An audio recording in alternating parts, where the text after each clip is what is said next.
Thank you for checking out this video. Today I'd like to talk about 7 tips for a successful residency or fellowship interview. Now, there are lots of tips out there, and during the time that I have been involved with working with doctors, either in the United States or virtually, I have come up with different strategies that have helped quite a few doctors be successful in their first residency match or subsequent fellowship matches. So today I'd like to go over those 7 tips. Now, the first tip, one of the most important tips, is confidence. Now, confidence is not to be confused with arrogance. Arrogance is assuming that you know a lot, that you have the answer to everything, that you are in the top of your game, the top of your profession. That is not what confidence is. Confidence is knowing who you are, what you can do, and being very clear and confident about it. This is promoting yourself, but not at the expense of others, not competing necessarily with others. Now, fellowships and residencies are kind of a competition, but you want that quiet confidence. You want to know what you are, what you can do, and what you can offer to other people. Now, next to confidence is to be prepared. Now, be prepared means to know your skill set, know your strengths, know your weaknesses. One of the common questions that you will be asked is, what are your strengths? What are your weaknesses? And you need to be able to be very clear with telling them what your strengths are. Are you good at communication? Are you good at working well with others? Are you a hard worker?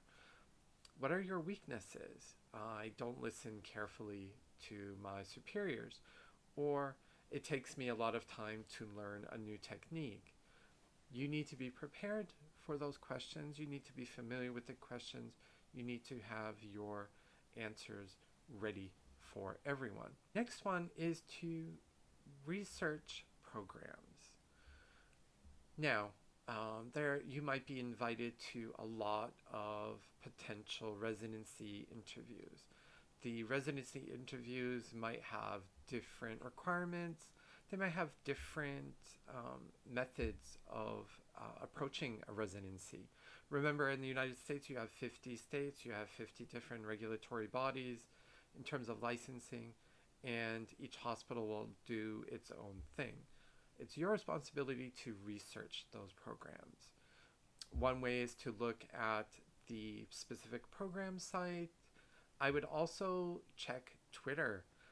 It would be a good idea to follow or check the Twitter accounts of doctors, program directors, anyone in residency at those programs that you're interested in.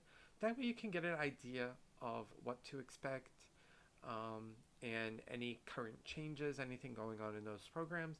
So when you go into your interview, especially for residency, especially for fellowship, remember fellowship being you already have a residency experience under your belt.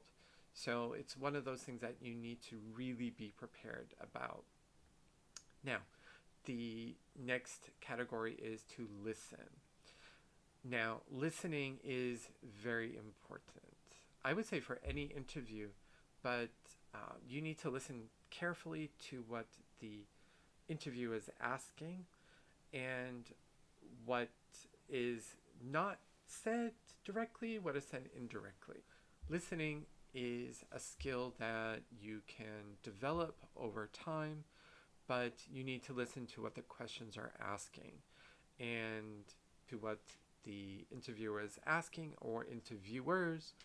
There might be times that you are going to meet 7 to 10 interviewers, doctors, administrators, etc.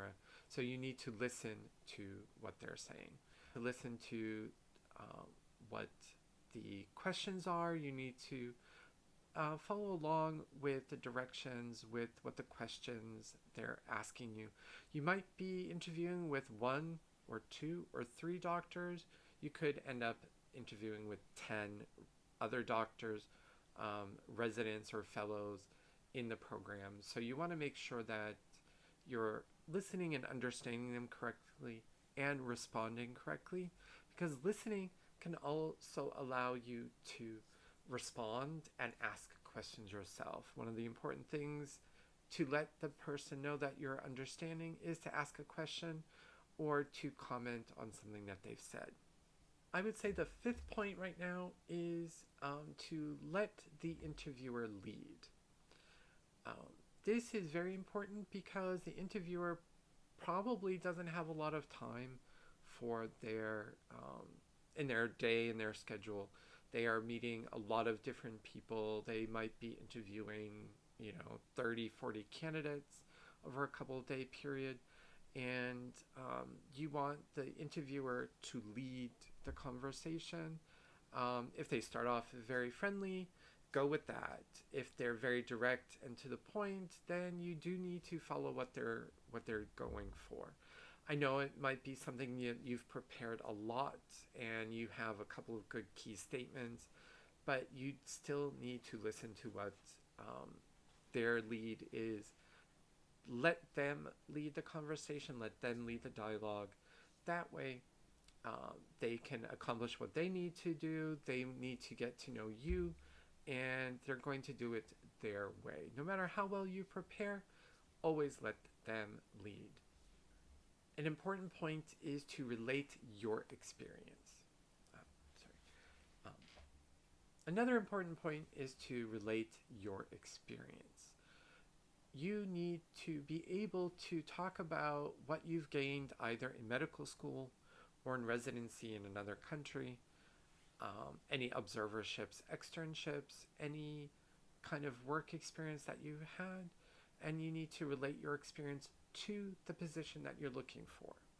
So, for example, if you're working as a resident in cancer, an oncology department, but you are interested in pursuing something else in, let's say, pediatrics, or you want to make a switch to surgery, then you need to relate your experience from oncology, from your cancer experience, to how you can use that with your new position. So you always need to relate one topic to another topic. Talking about something that you experienced while doing a residency, perhaps it was a great experience, but does it relate to the job that you're looking for, the job that you're applying to, especially for a fellowship?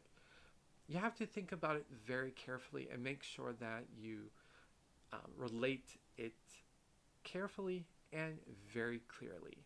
Last point is to make a list of questions. Now, this comes back to listening. If you're listening carefully to what each program director or the interviewers are telling you, you can also formulate questions at that time.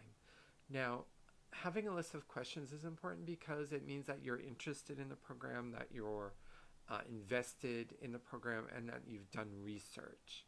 Asking about research possibilities, asking about the number of procedures done, asking about what is the daily routine like, what is the expected caseload, how much oversight are you given as a resident, or if you're applying for a fellow, how much responsibility are you given to administer or to overlook new residents, because that's what fellows often accomplish. So you need to have a list of questions that you can ask, and it's important because, as I said, you're listening and it's showing that you're interested in the program and that you can make the best decision for yourself. Asking questions can give you answers to things that you might need, especially if you're sitting on the fence, you're not sure if this program is the right program for you or another program would be good, and asking the right questions can help. Now, what if English is not my first language? If English is not your first language, then you will need to prepare a little bit more, perhaps. You would need to practice with a native speaker. You would need to prepare the questions. Now, preparing the questions does not mean having a rote answer. So don't memorize of a explanation. It's good to have key phrases. I'm a big fan of key phrases, but don't memorize everything. Don't have a script planned, because sometimes the interviewers will ask questions that you don't have a prepared answer for, or they might ask a different question, and that different question might be looking for a different answer, and you're not answering what they're looking for. So, as I said, if English is not your first language, do not give that as an excuse or as a weakness that English is not your first language. You probably will be doing the interviews in English, and that would be something that you need to consider. Now, the last point that's very important is to smile. A smile transcends cultures, it transcends languages. As long as you're smiling, not all the time, but you smile at key points, and especially at the opening and closing of any interview, it conveys a sense of warmth. It conveys a sense that you're eager and you're interested in joining that program. So a smile is very important. Smile, practice smiling. If you're not comfortable, look in the mirror, look at the video camera. It's very important. We all like and appreciate someone who smiles at us. So it's important to smile, and this will help you in all of your interactions at the hospital, with patients, with doctors, with coworkers, even outside the hospital. A smile goes a long way. So here we are. We have some tips on how to do an interview for residency or fellowship. Please let me know what you think in the comments. Do you have any tips that have worked for you, and any suggestions to help other doctors, other residents in their journey? Thank you very much for watching. Bye-bye.